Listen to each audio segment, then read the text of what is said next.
ಆಯಿತಾ. Most suitable material for constructing sewers. Construction sewers ಕೇಳಕತ್ತನೋ, ಕಟ್ಟಿಗೆಯಿಂದ ಕಟ್ತಾರನೆ ಯಾರು, ಫೈಬರ್ಲಿಂದ ಕಟ್ತಾರನೆ ಯಾರು, ತೆಗೆದಾಕ್ಬಿಡು. 2 ಆಪ್ಷನ್ ಉಳಿದು, ಇವೆರಡರೊಳಗೆ ಚಲೋ ಆಪ್ಷನ್ ಯಾವುದು? Concrete. Purpose of house drainage maintenance is. Purpose of house drainage maintenance is. House drainage ಇರ್ತಾವಲ್ಲ, ಅವ್ನು ಎದಕ್ಕೆ ಮೇಂಟೈನ್ ಮಾಡಬೇಕು? ಅದ್ರೊಳಗಡೆ ಕಸ ಗಿಸ ತುಂಬಿರ್ತಾವಲ್ಲ, ಅದನ್ನ ಎದಕ್ಕೆ ತೆಗಿಬೇಕು? ಹೌದಿಲ್ಲ. To improve aerobic activity. ಕಳ್ಳ. ಏರೋಬಿಕ್ ಆ್ಯಕ್ಟಿವಿಟಿ ಅಲ್ಲೇನಿರ್ತದೆ? ಅದೇನು ಇಂಡಸ್ಟ್ರಿ ಅನ್ನು ಮನಿ ಅಂತಂದ್ರೆ ಸಣ್ಣದೊಂದು ಮನಿ ಅಪ್ಪ. ಒಂದು ಸ್ವಲ್ಪ ಸಬ್ಕಾರ್ ನೀರು ಬರ್ತಾವ, ಒಂದು ಸ್ವಲ್ಪ ಕಿಚನ್ ವೇಸ್ಟ್ ಬರ್ತದೆ ಅಷ್ಟೇ, ಮತ್ತೇನೈತಿ. Next to prevent blockages and leakages. Correct ಅನ್ಸಕತ್ತದ.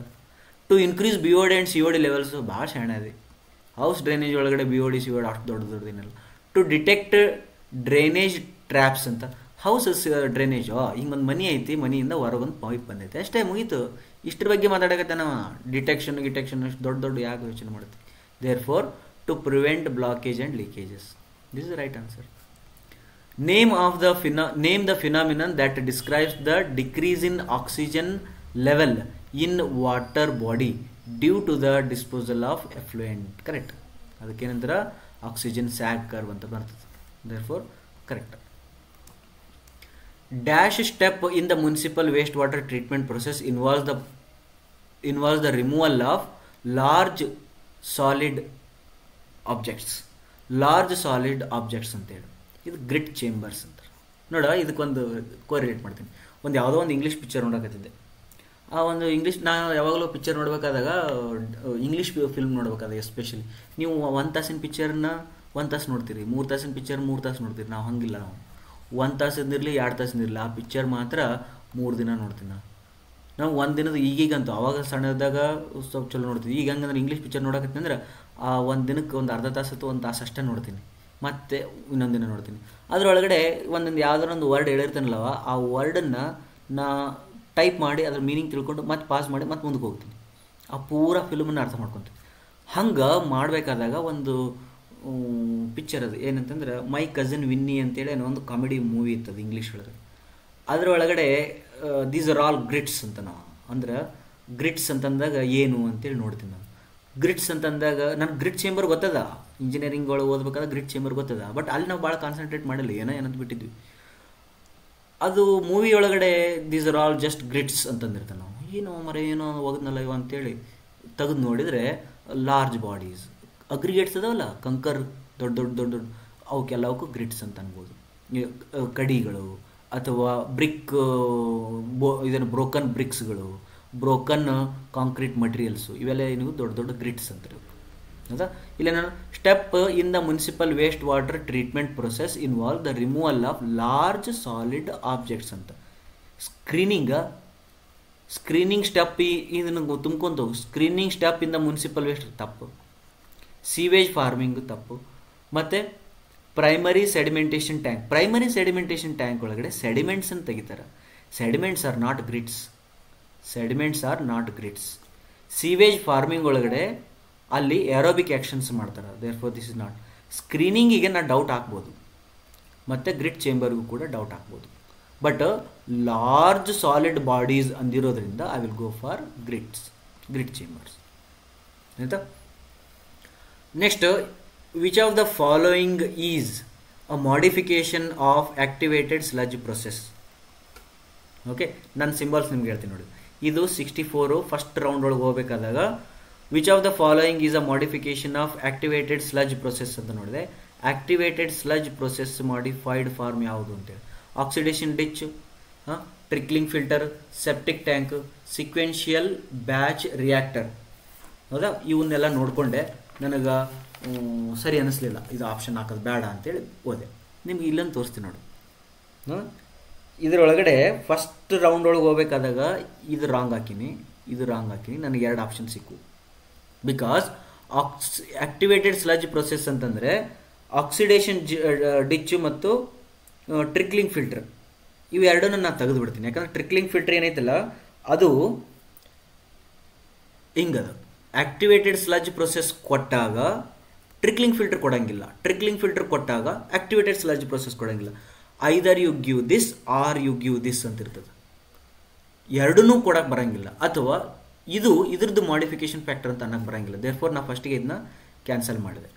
Next ಏನಂದ್ರೆ ಆಕ್ಟಿವೇಟೆಡ್ ಸ್ಲಜ್ ಪ್ರೊಸೆಸ್ ಏನೈತಲ್ಲ, ಆಕ್ಸಿಡೇಷನ್ ಡಿಚ್ ಏನೈತಲ್ಲ ಅದಕ್ಕೂ ಸಂಬಂಧ ಇಲ್ಲ. ಇದು ಆಕ್ಸಿಡೇಷನ್ ಡಿಚ್ಚು ಬೇರೆ ಇರ್ತದೆ. ದೇರ್ಫೋರ್ ಇವೆರಡು ರಾಂಗ್ ಹಾಕ್ಕೊಂಡು ಸೆಪ್ಟಿಕ್ ಟ್ಯಾಂಕು ಮತ್ತು ಸೀಕ್ವೆನ್ಷಿಯಲ್ ಬ್ಯಾಚ್ ಕ್ರಿಯೇಟರ್ ಅಂತೇಳಿ. ನನಗೆ ಸೀಕ್ವೆನ್ಷಿಯಲ್ ಬ್ಯಾಚ್ ಕ್ರಿಯೇಟರ್ ಬಗ್ಗೆ ಜಾಸ್ತಿ ಇನ್ಫಾರ್ಮೇಷನ್ ಇದ್ದಿಲ್ಲ, ಹಾಗಾಗಿ ನಾ ರಿಸ್ಕ್ ತೊಗೋಬೇಕಾಗಿತ್ತಂದ್ರೆ ಆಕ್ಟಿವೇಟೆಡ್ ಸ್ಲಜ್ ಪ್ರೊಸೆಸನ್ನು ಇದಕ್ಕೆ ಟಿಕ್ ಮಾಡಬೇಕಾಗಿತ್ತು. ಅರ್ಥಾಯ್ತಾ? ಬ್ಯಾಡ್ ಅಂತೇಳಿ ಬಿಟ್ಟು ಮುಂದಕ್ಕೆ ಹೋಗಿ ಮತ್ತೆ ಇನ್ನೊಂದು ರೌಂಡ್ ಒಳಗೆ ಬಂದಾಗ ಮತ್ತೆ ಮನಸ್ಸಲ್ಲೇ ಇದನ್ನು ರಿಮೂವ್ ಮಾಡಿಕೊಂಡೆ. ಇವೆರಡನ್ನೂ ರಿಮೂವ್ ಮಾಡ್ಕೊಂಡಾದಮೇಲೆ ನೆಕ್ಸ್ಟ್ ಏನು ಮಾಡಿದೆ, ಈ ರೌಂಡ್ ಹಾಕಿದೆ.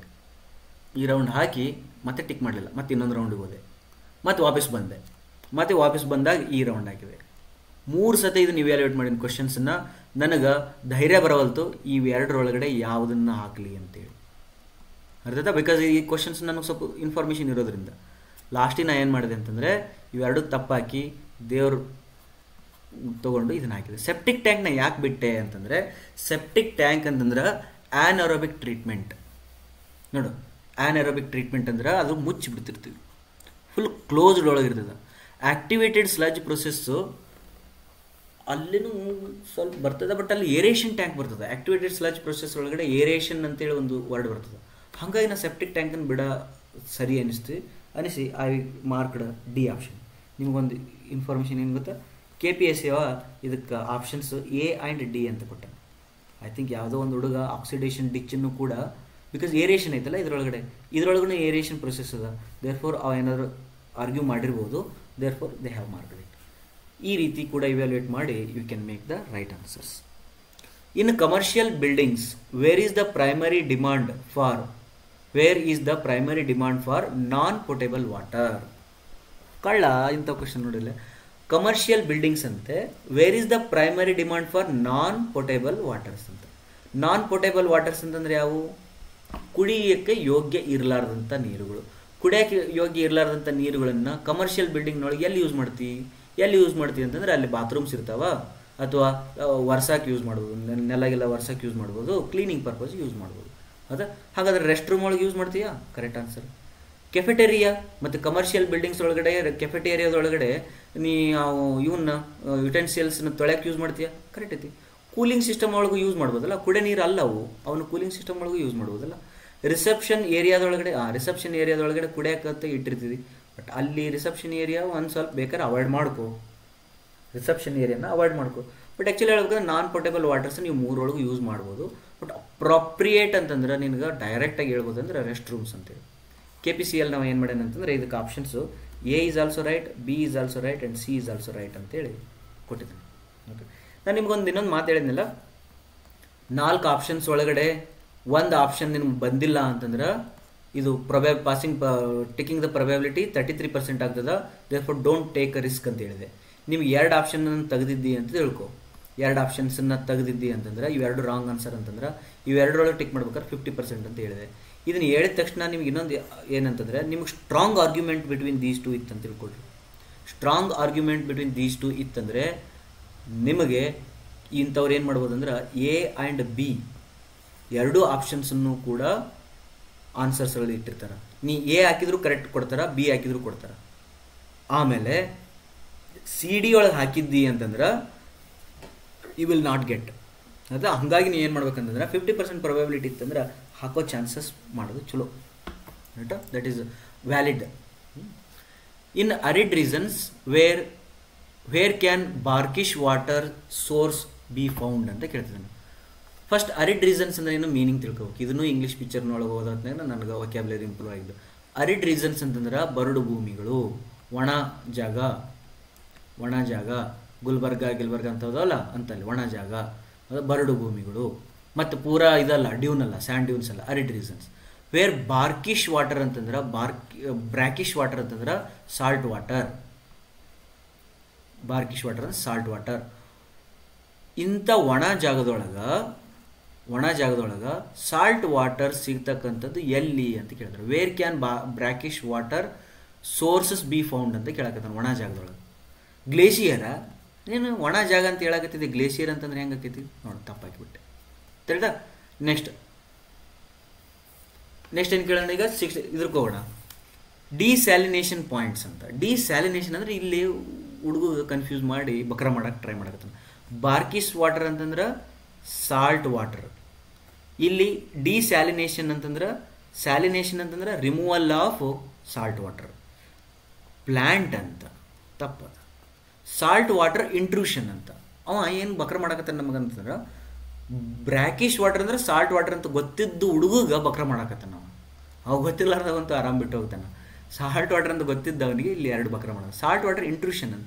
ಸಾಲ್ಟ್ ವಾಟರ್ ಇಂಟ್ರೂಷನ್ ಅಂತಂದ್ರೆ ಸಾಲ್ಟ್ ವಾಟರ್ನ ಅದೇನದು ಸಿ ವಾಟರ್ ಏನದಲ್ಲ, ಸಿ ವಾಟರ್ನ ಫ್ರೆಶ್ ನಿಮ್ಮ ವಾಟರ್ಗೆ ಅಂದರೆ ಲೇಕ್ಸು ರಿವರ್ಸಿಗೆ ಇದು ಏನಾರು ಡೈವರ್ಟ್ ಆಗಿ ಇದಕ್ಕೆ ಮಿಕ್ಸ್ ಆತಂದ್ರೆ ಇದಕ್ಕೆ ಸಾಲ್ಟ್ ವಾಟರ್ ಇಂಟ್ರೂಷನ್ ಅಂತಾರೆ. ಅರ್ಥಾಯ್ತಾ? ಅಥವಾ ನೀ ಹಿಂಗೆ ತಿಳ್ಕೊಂಬಿಡು, ಉಪ್ಪು ನೀರನ್ನು ಸಿಹಿ ನೀರಿಗೆ ಮಿಕ್ಸ್ ಮಾಡೋದಕ್ಕೆ ಸಾಲ್ಟ್ ವಾಟರ್ ಇಂಟ್ರೂಷನ್ ಅಂತಾರೆ. ಆ ಕ್ವಶನ್ ಕೇಳೋದೇ ಏನೋ, ಇಲ್ಲಿ ಆನ್ಸರ್ ಆಪ್ಷನ್ ಇರೋದೇನು, ದೇರ್ಫೋರ್ ಇದನ್ನು ಕೂಡ ರಾಂಗ್ ಆಗ್ತೀನಿ. ನನಗೆ ಈಗ ಅಂಡರ್ಗ್ರೌಂಡ್ ಅಕ್ವಿಫೈರ್ ಏನೈತಲ್ಲ, ಈ ಅಂಡರ್ಗ್ರೌಂಡ್ ಅಕ್ವಿಫೈರ್ದು ಆಪ್ಷನ್ಸ್ ನನಗೆ ಗೊತ್ತಿಲ್ಲ. But forcibly I have to mark this option. Correct ಆಗ್ತದೆ. ಆಮೇಲೆ ಬೇಕಾದ್ರೆ ಯೋಚನೆ ಮಾಡಿ, ಇಲ್ಲ ನಾನು ರಾಂಗ್ ಹಾಕಿನ, ಇಲ್ಲಿ ಒಂದನೇ ರೌಂಡ್ ಒಳಗೆ ರಾಂಗ್ ಹಾಕಿನ, ಆಮೇಲೆ ನಾನು ಇದನ್ನೇ ಟಿಕ್ ಮಾಡಿದೆ. ಈಗ ಅಂಡರ್ಗ್ರೌಂಡ್ ಅಕ್ವಿಫೈರ್ ಅಂತಂದಾಗ ಇಲ್ಲಿ ಅರಿಡಿಸನ್ಸ್ ಅಂದಮೇಲೆ ಅಂತ ಮ್ಯಾಲೆ ಅಂತ ನೀರಿಲ್ಲ, ಒಳಗಡೆ ಹೋದ್ಮೇಲೆ ಉಪ್ಪು ನೀರಿರೋ ಚಾನ್ಸಸ್ ಇರ್ತದೆ. Therefore D is the right answer. Okay. In waste water conveyance, wear is the primary destination of sewage before treatment? ಈ ಕ್ವಶನನ್ನು ಕನ್ನಡದಾಗ ಓದ್ರಿ ನೀವು. ನಾನು ಹೆಂಗೆ ನಕ್ಕಿನಲ್ಲ ನನಗಿಂತ ಜಾಸ್ತಿ ನಗ್ತೀರಿ. ಈ ಕ್ವಶನನ್ನು ಕನ್ನಡದಾಗ ಓದ್ರಿ ಜಾಸ್ತಿ. ಏನಂತ, ಇನ್ ವೇಸ್ಟ್ ವಾಟರ್ ಕನ್ವೇಯನ್ಸ್, ವೇಸ್ಟ್ ವಾಟರನ್ನು ಒಂದು ಜಾಗದಿಂದ ಏನೋ ಕನ್ವೆ ಮಾಡ್ಬೇಕು. Wear is the primary destination of the sewage before treatment ಅಂತ ನಿಮ್ಗೊಂದು ಕ್ವಶನ್ ಕೇಳ್ತೀನಿ. ನೀವು ಮಧ್ಯಾಹ್ನ ಮನೆಯಲ್ಲಿ ಊಟ ಮಾಡಲು ಹೋಗುವ ಮುಂಚೆ ನೀವು ಎಲ್ಲಿಗೆ ಹೋಗುತ್ತೀರಿ? ಅಂದರೆ ಮನೆಗೆ ಹೋಗ್ತೀರಿ. ಮಧ್ಯಾಹ್ನ ಮನೆಯೊಳಗೆ ಊಟ ಅನ್ನುವ ವ್ಯಕ್ತಿ ಊಟ ಮಾಡೋದಕ್ಕಿಂತ ಮುಂಚೆ ಅವನ ಡೆಸ್ಟಿನೇಷನ್ ಏನು? ಮಧ್ಯಾಹ್ನ ಮನೆಯಲ್ಲೇ ಊಟ ಮಾಡುವ ವ್ಯಕ್ತಿಯ ಊಟ ಮಾಡೋದಕ್ಕಿಂತ ಮುಂಚೆ ಅವನ ಡೆಸ್ಟಿನೇಷನ್ ಏನು? ಮನೆಗೆ ಹೋಗೋದು. ಹೌದಲ್ಲ? ಈಗ ನಮ್ಮದು wear is the primary destination of sewage before treatment plant. Comedy ಅಲ್ಲ? ಈ ರಾಂಗ್ ಆಪ್ಷನ್ ನೋಡೋಣ. ಪ್ರೈಮರಿ ಡೆಸ್ಟಿನೇಷನ್ ಟ್ರೀಟ್ಮೆಂಟ್ ಮಾಡೋದಕ್ಕಿಂತ ಮುಂಚೆ ಅವ್ರು ರಿವರ್ಗೆ ಹೋಗೋನು ತಪ್ಪು. ಟ್ರೀಟ್ಮೆಂಟ್ ಮಾಡೋದಕ್ಕಿಂತ ಮುಂಚೆ ಲೇಕಿಗೆ ಹೋಗೋನು ತಪ್ಪು. ಟ್ರೀಟ್ಮೆಂಟ್ ಮಾಡೋದಕ್ಕಿಂತ ಮುಂಚೆ ಎಲ್ಲ ರೆಸಿಡೆನ್ಷಿಯಲ್ ಏರಿಯಾಗೆ ಹೋಗೋನು ತಪ್ಪು. ಟ್ರೀಟ್ಮೆಂಟ್ ಮಾಡೋದಕ್ಕಿಂತ ಮುಂಚೆ ಎಲ್ಲಿಗೆ ಹೋಕ್ಕವ? ಟ್ರೀಟ್ಮೆಂಟ್ ಪ್ಲ್ಯಾಂಟಿಗೆ ಹೋಕ್ಕವ. ಅರೆ ನೋಡಿದಂತೆ.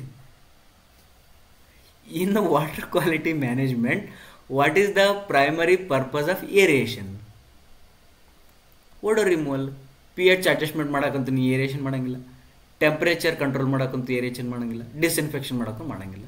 ಓಡೋ removal. In water treatment, what is the role of ಕ್ಲಾರಿಫೈಯರ್?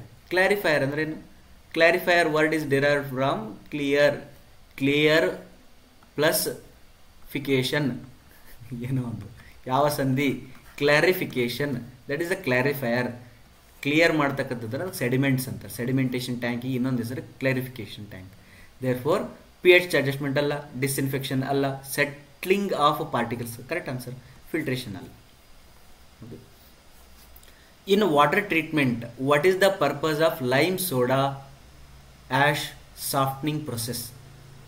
ಸಾಫ್ಟ್ನಿಂಗ್ process ಅಂದರೆ ಸಾಫ್ಟ್ ಮಾಡಬೇಕು. ಏನೇನು ಸಾಫ್ಟ್ ಮಾಡಬೇಕು? ಹಾರ್ಡ್ನೆಸ್ ಹಾರ್ಡ್ ಇದ್ದದನ್ನು ಸಾಫ್ಟ್ ಮಾಡಬೇಕು. Therefore hardness removal. Common sense use ಮಾಡ್ರು, ಭಾಳ ಸತ್ತೆ ಯೂಸ್ ಆಗ್ತಾವೆ. ಬಟ್ ಇಲ್ಲಿ ಕಾಮನ್ ಸೆನ್ಸ್ ಯೂಸ್ ಮಾಡಬೇಡ.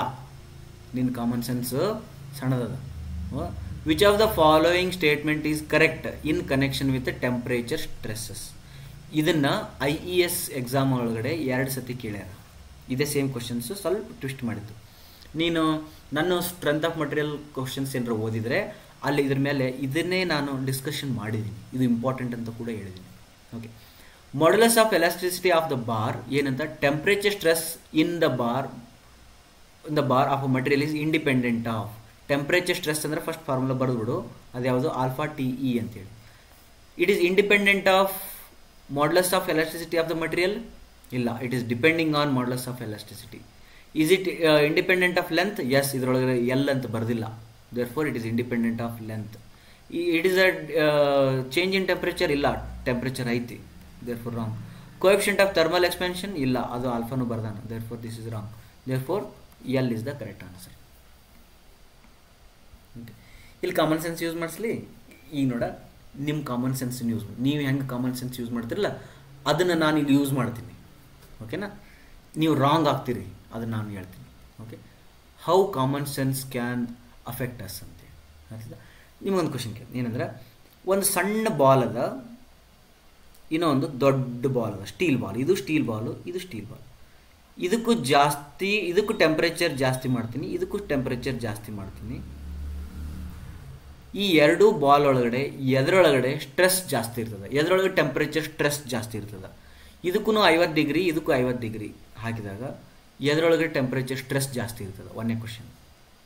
ಎರಡನೇ ಕ್ವಶನ್ನು, ಒಂದು ಬಾರ್ ಅದ, ಈ ಬಾರ್ ಒಳಗಡೆ ನಾ ಇದ್ರದ್ದಕ್ಕೆ ಏನು ಮಾಡ್ತೀನಿ, ಟೆಂಪ್ರೇಚರ್ ಜಾಸ್ತಿ ಮಾಡ್ತೀನಿ. ಇನ್ನೊಂದು ತಂತಿ ಅದ, ಒಂದು ಸಣ್ಣದೊಂದು ತಂತಿ ಅದ, ತಂತಿ ಅಂದ್ರೆ ಗೊತ್ತಲ್ಲ, ಈ ವೈರ್ ಅದ, ಈ ವೈರ್ಗೂ ಕೂಡ ನಾನು ಏನು ಮಾಡ್ತೀನಿ, ಟೆಂಪ್ರೇಚರ್ ಜಾಸ್ತಿ ಮಾಡ್ತೀನಿ.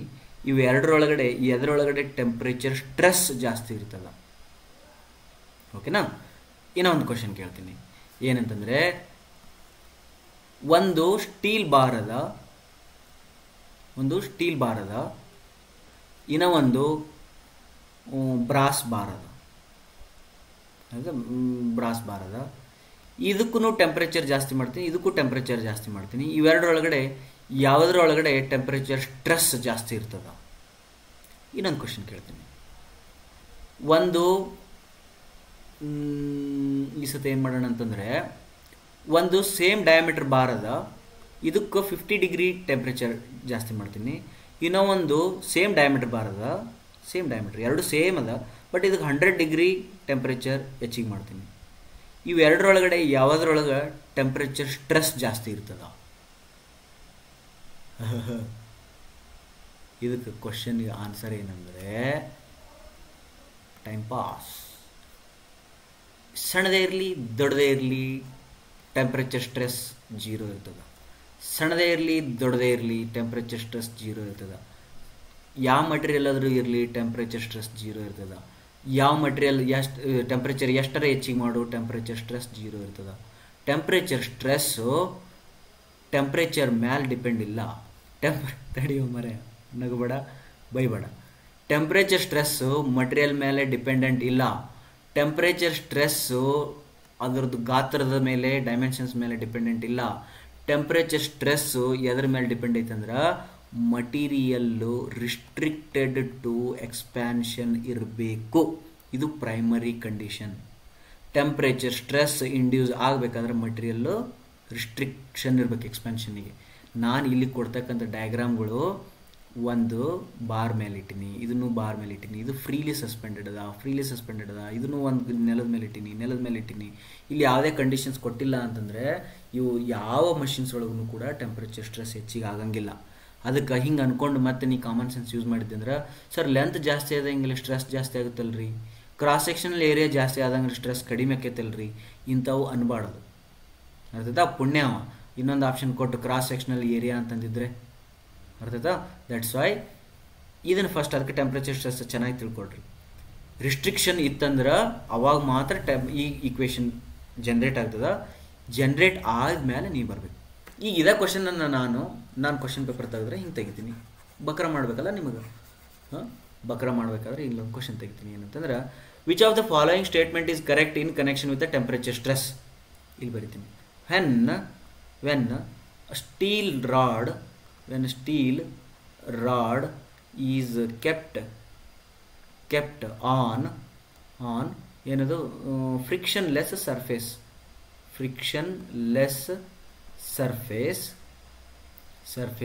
then temperature stress in the bar is ಅಂತ ಕೇಳಿದಾಗ, independent of ಅಂತ ಕೇಳಿದಾಗ all the above ಅನ್ಬೇಕು. all the above. when steel rod is kept on frictionless surface. The all the above. Right? Next, the correct expression for relation between the Young's modulus, bulk modulus and modulus of rigidity. ನಾ already ಒಂದು previous question paper solve ಮಾಡಬೇಕಾದಾಗ ನೀವು ಒಂದು ಮಾತು ಹೇಳಿದ್ದೀನಿ ಏನಂತ, E equal to 3k into 1 minus 2 mu. ಇದನ್ನ ಹೆಂಗೆ ನೆನ್ಪಿಡ್ಬೇಕಂತಲೂ ಹೇಳಿನಿ. E equal to 2g into 1 plus mu ಅಂತಲೂ ಹೇಳಿದ್ದೀನಿ. ಇದು ಇದು ಎರಡು ಇಕ್ವೇಟ್ ಮಾಡು. ಇಲ್ಲಿ ನನಗೆ ಇದು ಇಕ್ವೇಷನ್ಸ್ ಕನ್ಫ್ಯೂಸ್ ಮಾಡ್ತಾವಲ್ಲ, ಹಾಗಾಗಿ ನಾನು ಇದನ್ನ ಅಲ್ಲೇ ಡಿರೈವ್ ಮಾಡಿದೆ. ಡಿರೈವ್ ಮಾಡ್ತಾ ಮಾಡ್ತಾ ಮಾಡ್ತಾ ಮಾಡ್ತಾ ಹೋದಂಗೆಲ್ಲ you will come to know 9 kg divided by 3k plus g. Right? Next, in a rectangular block of material is subjected to tensile, ಅದಕ್ಕೆ ಟೆನ್ಸೈಲ್ ಎಷ್ಟೈತಿ 120 and tensile stress of 60, ಇನ್ನೊಂದು ಎಲ್ಲೈತಿ 60 on mutual perpendicular planes together with a shear stress of 70.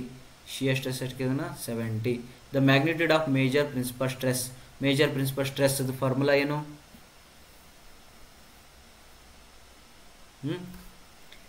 Major principal ಇಲ್ಲಿ ನೋಡುವ. ಇದು ಈ ಕ್ವಶನ್ಗೆ answer ನಾವು ಹೆಂಗೆ ಮಾಡೋದು ಗೊತ್ತಾ? ಫಸ್ಟ್ ಈಕ್ವೇಶನ್ ಬರೋಣ. Sigma 1 plus sigma 2 divided by 2 plus or minus square root of sigma 1 plus sigma 1 minus sigma 2 divided by 2 whole square plus tau square ಅಂತೇಳಿ. ಈಗ ನಾನು ನಿಮ್ಗೆ ಕ್ಯಾಲ್ಕುಲೇಟರ್ ಕೊಟ್ಟಿಲ್ಲ ಹಂಗೆ ಹಿಂಗೆ ಅಂತ ಹೇಳಿದ್ನಲ್ಲ, ಈಗ ಇಷ್ಟು ದೊಡ್ಡದೆಲ್ಲ ಸಬ್ಸ್ಟಿಟ್ಯೂಟ್ ಮಾಡಿ ಆನ್ಸರ್ ತರಬೇಕಲ್ಲ. ಬಟ್ ಇಲ್ಲಿ ಎಲ್ಲರೂ ಏನರ ಮಾಡಿ ನಾನು ಗಿಜಾಡಿ ನಾನು ಏನರ ಇಲ್ಲ, ಇಲ್ಲಿ ಬಂದೀನಿ, ಇಲ್ಲಿ ಮಾಡ್ಕೊಂಡಿನಿ, ಸಾಲ್ವ್ ಮಾಡ್ಕೊಂಡಿನಿ. ಹೌದಾ? ಬಟ್ ಇದಿಷ್ಟದರೊಳಗೆ ನಿಮ್ಗೆ ಆನ್ಸರ್ ತಾನಾಗೆ ಗೊತ್ತಾಗ್ತದೆ. ಇದು ಪಾಸಿಟಿವ್ ಐತೆ, ಟೆನ್ಷನ್ ಐತಿ, ಇದು ಪಾಸಿಟಿವ್ ಐತಿ, ಇದು ಪಾಸಿಟಿವ್ ಐತಿ. ಇದು ಆನ್ಸರ್ ಏನು ಬರ್ತದೆ? ಪಾಸಿಟಿವ್ ಬರ್ತದೆ. ಓಕೆನಾ? ನೆಕ್ಸ್ಟ್ ಇಲ್ಲಿ 120 ಮೈನಸ್ 70 ಹಾಕ್ತಿದ್ದಿ, ಪಾಸಿಟಿವ್ ಬರ್ತದೆ. ಹೋಲ್ ಸ್ಕ್ವೇರ್ ಮಾಡ್ತಿದ್ದಿ, ಇದೆಲ್ಲ ಇದು ಪಾಸಿಟಿವ್ ಬರ್ತೈತಿ. ಹೌದಾ? ಪ್ಲಸ್ ಇದು ಪಾಸಿಟಿವ್ ಬರ್ತದೆ. ಎರಡು ಪಾಸಿಟಿವ್ ಕೂಡಿಸಿದ್ರೆ ಜಾಸ್ತಿ ಬರ್ತೈತಿ. ಅರ್ಥಾಯ್ತಾ? ಅಂದ್ರೆ ನಿನಗೆ ಮೇಜರ್ ಪ್ರಿನ್ಸಿಪಲ್ ಸ್ಟ್ರೆಸ್ ಏನೈತಲ್ಲ ಅದು ಕಾಂಪ್ರೆಷನ್ ನೆಗೆಟಿವ್ ಬರೋಕ್ಕಂತೂ ಚಾನ್ಸ್ ಇಲ್ಲ, ಇವೆರಡು ಚಾನ್ಸ್ ಇಲ್ಲ. ಓಕೆನಾ? ಇಲ್ಲಿ 13.84 ಟೆನ್ಸೈಲ್ ಅಂತ, 13.84 ಕಾಂಪ್ರೆಷನ್ ಅಂತ. ಕಾಂಪ್ರೆಷನ್ ಅವಾಯ್ಡ್ ಮಾಡಿದೆ. 116.15 116.15 ಕಾಂಪ್ರೆಷನ್ ಟೆನ್ಷನ್ ಅಂತ. ಕಾಂಪ್ರೆಷನ್ ಅವಾಯ್ಡ್ ಮಾಡಿದೆ. ಈಗ ನನಗೆ ಆಪ್ಷನ್ ಒಳಗಿದೆ 13 ಮತ್ತು 116 ಒಳಗಡೆ ಯಾವ್ದಾದ್ರು ಒಂದು ಸೆಲೆಕ್ಟ್ ಮಾಡಬೇಕು. ದೆನ್ ಮೇಜರ್ ಅಂತ ಅಂದಿರೋದ್ರಿಂದ ಮೇಜರ್ ಸೆಲೆಕ್ಟ್ ಮಾಡ್ತೀನಿ. ಓಕೆನಾ? Simply supported beam of span L subjected to a rectangular load of W. Rectangular load ಅಂದ್ರೆ ಏನು? Rectangular load ಅಂದ್ರೆ UDL. Okay? Per meter length throughout the span, maximum bending moment and maximum shear force will be. Maximum bending moment ಯಾವುದು formula? ಅಲ್ಲಿ ನೋಡಬೇಡ, option ನೋಡಬೇಡ. Option ನೋಡ್ಲಾರ್ದ WL square by 8. ಆಮೇಲೆ maximum shear force ಅಂದ್ರೆ ಏನು? Support reaction WL by 2. ಈ ನಮ್ಮ ಹುಡುಗರಿಗೆ ಕನ್ಫ್ಯೂಷನ್ ಐತಿ. ಈಗ WL square by 8 ಅನ್ಸರ WL square by 12 ರೀ ಅಂತ ಕನ್ಫ್ಯೂಷನ್ ಇರ್ತೈತಿ. ಇದು ಫಿಕ್ಸ್ಡ್ ಆ್ಯಂಡ್ ಬೆಂಡಿಂಗ್ ಮೂಮೆಂಟ್ ಇರ್ತದೆ, ಇದು UDL ಇರ್ತದೆ. ಸರ್ ಇಲ್ರಿ ಸರ್ WL by 4 ಒಂದು ಐತಿಲ್ರಿ, ಹಿಂಗೆಲ್ಲ ಕನ್ಫ್ಯೂಸ್ ಮಾಡ್ಕೊಂತಿರ್ತೀರಿ ನೀವು.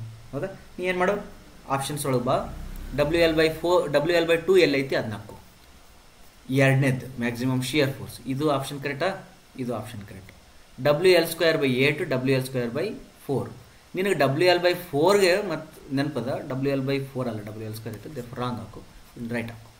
ಗೊತ್ತಿಲ್ಲ ಅಂದ್ರೂ ಕೂಡ ನೀ ಆನ್ಸರ್ನ ಟಿಕ್ ಮಾಡ್ಕೊಂಬರ್ಬೋದು. Okay. Which of the following parameter is not contribute to strain energy due to axial force? Not ಅಂತ. ನಾಟ್ ಫಸ್ಟ್ ನೀ ಏನು ಬರೀಕೋ? ಆಕ್ಸಿಯಲ್ ಸ್ಟ್ರೆಸ್ ಹಾಕಿದಾಗ ಸ್ಟ್ರೇನ್ ಎನರ್ಜಿ ಇಕ್ವೇಷನ್ ಬರ್ಕೋ. That is P² L by 2AE ಅಂತ ಬರ್ಕೋ. Not contribute ಅಂತ. Length of the member contributes. ಹೌದಾ? ಇಲ್ಲಿ ಬರ್ಕೊಳೋದು ಚಲೋ, contributes. Next area of cross section of the member contributes.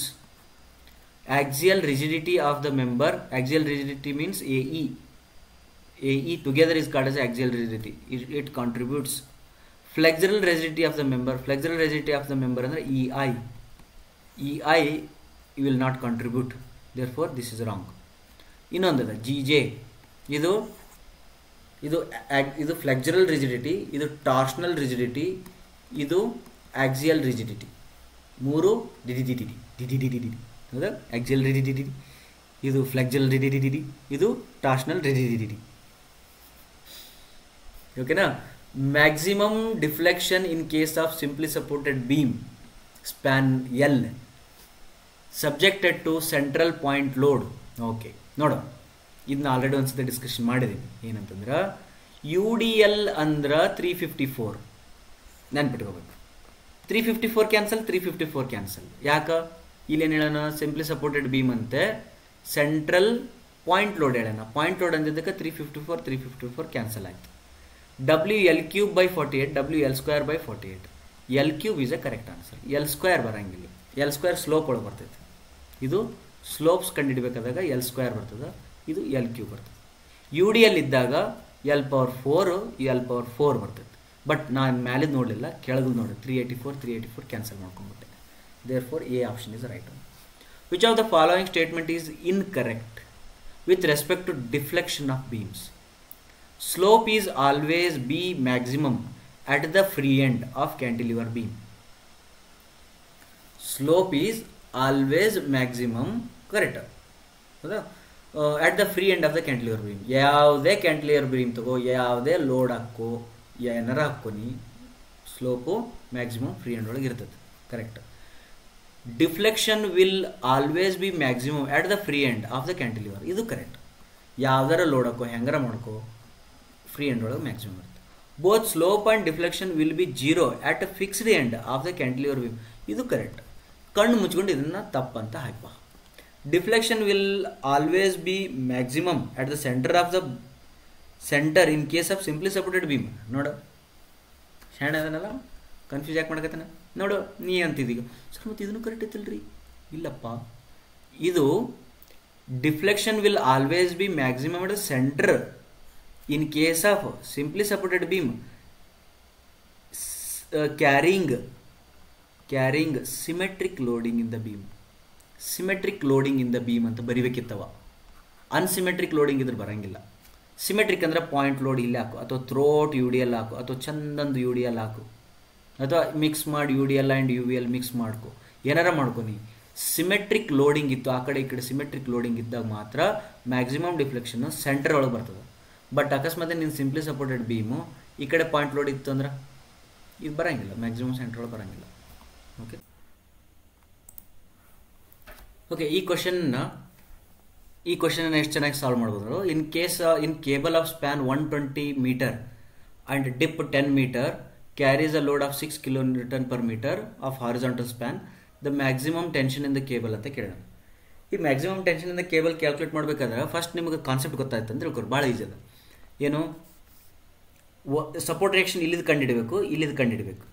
ಈ ಕೇಬಲ್ದು ಇವೆರಡು ಸಪೋರ್ಟ್ ರಿಯಾಕ್ಷನ್ ಕಂಡುಹಿಡಿದೆ ಅಂದರೆ ಇಲ್ಲಿ ನಡಬರ್ಕೆ ಏನು ರಿಸಲ್ಟೆಂಟ್ ಬರ್ತದಲ್ಲ, ಆ ರಿಸಲ್ಟೆಂಟದ್ದು ಉಲ್ಟಾ ರಿಸಲ್ಟೆಂಟ ಇದ tension maximum tension in the cable. ಇಷ್ಟು ನಿಮ್ಗೆ ಗೊತ್ತಿತ್ತಂದರೆ ಈಗ ಇದು ಸಿಮೆಟ್ರಿಕ್ ಅದ, ಹೌದಾ? ಯಾವುದೇ ಒಂದು one support higher, one support lower ಅಂತ ಏನು ಬರೋದಿಲ್ಲ ಅವರು. ಹಾಗಾಗಿ ನೀವು ಏನು ಮಾಡ್ಬೋದು, ಇಲ್ಲಿ ಯೂಸ್ ತೊಗೋಬೋದು. ಯು ಡಿ ಎಲ್ ಅದಲ್ಲ, ಯು ಡಿ ಎಲ್ ಎಷ್ಟದ, ಇದು 120 ಮೀಟ್ರಿಗೆ 6 ಕಿಲೋನ್ಯೂಟನ್ ಅದ, ಹೌದಾ? 6 ಕಿಲೋನ್ಯೂಟನ್ ಇಂಟು 120 ಇಂಟು 6 ಡಿವೈಡೆಡ್ ಬೈ 2 ಮಾಡಿದರೆ 360 ಬರ್ತದೆ. That is 360 is a vertical reaction ಬಂತು. ಹಾರಿಜಾಂಟಲ್ ರಿಯಾಕ್ಷನ್ಗೆ ನೀವು ಫಾರ್ಮುಲಾ ಬೈ ಹಾರ್ಟ್ ಹಾಕಿರ್ಬೇಕು, WL2/8H. ಇದು ಫಾರ್ಮುಲಾ ಬೈ ಹಾರ್ಟ್ ಹಾಕಿದ್ದಿ ಅಂದ್ರೆ ಇದು ಇಲ್ಲ ಹಾರಿಜಾಂಟಲ್ ರಿಯಾಕ್ಷನ್ ಬರ್ತದೆ. ಹಾರಿಜಾಂಟಲ್ ರಿಯಾಕ್ಷನ್ಗೆ ಎಷ್ಟು ಬರ್ತದೆ? ಇಲ್ಲಿ W6 ಮತ್ತು 120 ಸ್ಕ್ವೇರ್ ಡಿವೈಡೆಡ್ ಬೈ 8H. ಇವೆಲ್ಲ ಕೆಲಸ ಏನೇನೋ ಮಾಡ್ಕೊಂಡ್ರೆ ನಿನಗೆ 360 ಇಂಟು 3 ಬರ್ತದೆ. 360 ಇಂಟು 3 ಅದನ್ನು ಸ್ವಲ್ಪ ಏನೇನೋ ಮಾಡಿಕೊಂಡೆ, ಅವಾಗ ನಿನಗೆ ಆನ್ಸರ್ 1080 ಬರ್ತೈತೆ. ಇದು 360, ಇದು 1080. ಓಕೆ, 1080 ಬಂದ ತಕ್ಷಣ ಇಲ್ಲಿ ನೀವು ರಾಂಗ್ ಹಾಕೊಂಡ್ಬಿಡ್ಬೇಕು. ಓಕೆ, ಇದು ನಾನು ತಪ್ಪು ಮಾಡಿ ಅನ್ಸುತ್ತೆ, ಅಲ್ಲಿ ಇಲ್ಲ ಸರಿ ಮಾಡಿ ನಿನ್ನ ಇದು ಮಾರ್ಕಿಂಗ್ ರಾಂಗ್ ಆಗಿರ್ಬೋದು, because here it is done. ನೋಡೋಣ. ಓಕೆ, 1080 ಇಲ್ಲಿ ಬರ್ತದೆ, ಪ್ಲಸ್ ಇದು 360 ಬರ್ತದೆ. ಈಗ ನಾ ಏನು ಮಾಡ್ಬೇಕಂದ್ರೆ 360 ಸ್ಕ್ವೇರ್ ಪ್ಲಸ್ 1080 ಸ್ಕ್ವೇರ್ ಮಾಡಿ ಅದರದ್ದು ರೂಟ್ ತೊಗೋಬೇಕು. ಇಷ್ಟು ತೊಗೊಂಡೆ ಅಂದರೆ ನನಗೆ ಯಾವ ಆನ್ಸರ್ ಬರ್ತದಲ್ಲ ಅದು ನಾನು ಟಿಕ್ ಮಾಡಬೇಕು ಈಗ. ಓಕೆ, ಈಗ ಆಪ್ಷನ್ಸ್ ನೋಡು, ಇಲ್ಲೆಲ್ಲ ಮಾಡೋದ. ಓಕೆನಾ? ಈಗ ಆಪ್ಷನ್ಸ್ ನೋಡು, ಇದು ಎಲ್ಲ ಸ್ಕ್ವೇರ್ ಮಾಡೋದೇನು ಭಾಳ ಟಫ್ ಆಗುತ್ತಲ್ಲ. ಈಗ ನೋಡು, 1080 ಅಂತೂ ಅಲ್ಲ, because this is a horizontal reaction. 360 ಇವೆರಡರದ್ದು 360 ಅಂತೂ ವರ್ಟಿಕಲ್ ರಿಯಾಕ್ಷನ್. ಇಲ್ಲಿ ತಪ್ಪ. ಇಲ್ಲೇ ನಾವು ತಿಳ್ಕೊಂಡ್ಬಿಡ್ಬೇಕು, ಇದು ವರ್ಟಿಕಲ್ ರಿಯಾಕ್ಷನ್ ಐತಿ, ಇದು ಹಾರಿಜಾಂಟಲ್ ರಿಯಾಕ್ಷನ್ ಐತಿ, ಇವೆರಡು ತಪ್ಪಾಗುತ್ತೆ. ಇವೆರಡನ್ನು ರೂಟ್ ಒಳಗೆ ಹಾಕಿ ನೀ ಆನ್ಸರ್ ತರಿಸಿದ್ರೆ ಇದು ಬರ್ತದನು? ಬರಂಗಿಲ್ಲ. ಅರ್ಥಾಯ್ತಾ? ಈಗ ಅವೆರಡನ್ನ ಏನು ಮಾಡಬೇಕು, 1080 ಸ್ಕ್ವೇರ್ ಪ್ಲಸ್ 360 ಸ್ಕ್ವೇರ್ ಮಾಡಿ ಆನ್ಸರ್ ಮಾಡಿದರೆ ನಿನಗೆ ಇಷ್ಟಂತೂ ಬರೋಂಗಿಲ್ಲ, ಬಿಕಾಸ್ ಇವು ಎರಡಕ್ಕಿಂತ ಸಣ್ಣದಂತೂ ಬರೋಂಗಿಲ್ಲ. ದೇರ್ಫೋರ್ ಇದು ರಾಂಗ್ ಆಗಿ ಇದು ರೈಟ್ ಆನ್ಸರ್ ಆಗ್ತೈತೆ. ಇದೇ ಸೇಮ್ ಅನಾಲಿಸಿಸ್ ಮಾಡಿಕೊಂಡ್ರೆ ನಿಮಗೆ ಸಿ ಆಪ್ಷನ್ ಕರೆಕ್ಟ್ ಆಗ್ತೈತೆ. ರೈಟಾ? Which of the following method is a force method ಅಂತ. ಫೋರ್ಸ್ ಮೆಥಡ್ ಅಂದರೆ ಯಾವುದು? ಓಕೆ, ಇದು ಸ್ಟ್ರಕ್ಚರಲ್ ಅನಾಲಿಸಿಸ್ ವಿಡಿಯೋದೊಳಗೆ ಹೇಳಿನ there are so many methods in structural analysis. ಕೆಲವನ್ನ ಫೋರ್ಸ್ ಮೆಥಡ್ ಅಂತಾರೆ, ಕೆಲವನ್ನ ಇದು ಯಾವುದೋ ಡಿಸ್ಪ್ಲೇಸ್ಮೆಂಟ್ ಮೆಥಡ್ಸ್ ಅಂತಾರೆ. ಅವು ನಿಮ್ಗೆ ಗೊತ್ತಿರಬೇಕು. ಸ್ಲೋಪ್ ಡಿಫ್ಲೆಕ್ಷನ್ ಮೆಥಡ್ ಮತ್ತು moment distribution method, these two are called as displacement methods. Therefore they are not the force method. ಆಮೇಲೆ ಮೆಥಡ್ ಆಫ್ ಕನ್ಸಿಸ್ಟೆಂಟ್ ಡಿಫಾರ್ಮೇಷನ್ ಏನಿತ್ತಲ್ಲ ಇದಕ್ಕೆ ಫೋರ್ಸ್ ಮೆಥಡ್ ಅಂತ ಹೇಳ್ತಾರೆ. ಮತ್ತು ಲಿಸ್ಟ್ ಮಾಡ್ಕೊಂಬಿಡ್ರಿ. ಮತ್ತು ಯಾವ್ಯಾವ ಬರ್ತಾವೆ? ಫ್ಲೆಕ್ಸಿಬಿಲಿಟಿ ಮೆಥಡ್ ಏನೈತಲ್ಲ, ಆ flexibility method of stiffness, stiffness matrix method ಏನೈತಲ್ಲ ಅದು displacement method. Flexibility matrix method ಏನೈತಲ್ಲ ಅದು ಫೋರ್ಸ್ ಮೆಥಡ್. ಹಿಂಗೆ ಒಂದು ಲಿಸ್ಟ್ ಮಾಡಿಕೊಡ್ರಿ. ಓಕೆ, ನೆಕ್ಸ್ಟ್ ಶಾಣೆ.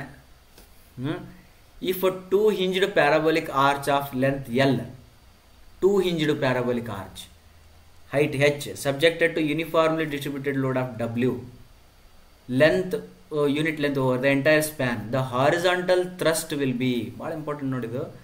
ಪ್ಯಾರಾಬೋಲಾ ಅಂದ್ರೆ बहुत प्यारा है, इसलिए इसको प्यारा बोला जाता है. कौन बोला? ಪ್ಯಾರಾಬೋಲಾ. ನೀವೊಂದು ಕಲ್ಲನ್ನು ಹೋಗದಿ ಅಂದ್ರೆ ಅದು ಪ್ಯಾರಾಬೋಲಾದೊಳಗೆ ಹೋಗ್ತದ. ಒಂದು ಹಗ್ಗವನ್ನು ಜೋತ್ ಬಿಟ್ಟಿ ಅಂತಂದ್ರೆ ಅದು ಪ್ಯಾರಾಬೋಲಾದೊಳಗೆ ಜೋತ್ ಆಡ್ತದ. ಒಂದು ಚಲೋ ಆರ್ಚ್, ಜೀರೋ ಬೆಂಡಿಂಗ್ ಮೂಮೆಂಟ್ ಇರೋ ಆರ್ಚ್ ಅಂತಂದ್ರೆ ಅದು ಪ್ಯಾರಾಬೋಲಾ ಆರ್ಚ್ ಆಗಿರ್ತದ. ಓಕೆ, ಈ ಹಗ್ಗವನ್ನು ಹಿಂಗೆ ಜೋತ್ ಬಿಟ್ಟಾಗ ಅದು ಪ್ಯಾರಾಬೋಲಾ ಆಗಿರ್ತದ. ಹಾರಿಜಾಂಟಲ್ ಫೋರ್ಸ್ ಎಷ್ಟಿರ್ತದ? AWL²/8H ಇರ್ತದ. ಹಂಗಾದ್ರೆ ಇದನ್ನ ನೀ ಪ್ಯಾರಾಬೋಲಿಕ್ ಆರ್ಚ್ ಮೇಲ್ಗಡೆ UDL ಹಾಕಿದ್ದೆ ಅಂದ್ರೆ ಅದ್ರದ್ದು ಹಾರಿಜಾಂಟಲ್ ಥ್ರಸ್ಟ್ ಎಷ್ಟು ಬರ್ತದ? ಅದನ್ನು WL²/8H ಬರ್ತದೆ. ನೆನ್ಪಿಟ್ಕೊಳ್ಳಿ. ಇದು ಅಲ್ಲ. Right? What is the bending moment in parabolic arch carrying UDL throughout? 0. Remember that. Next question.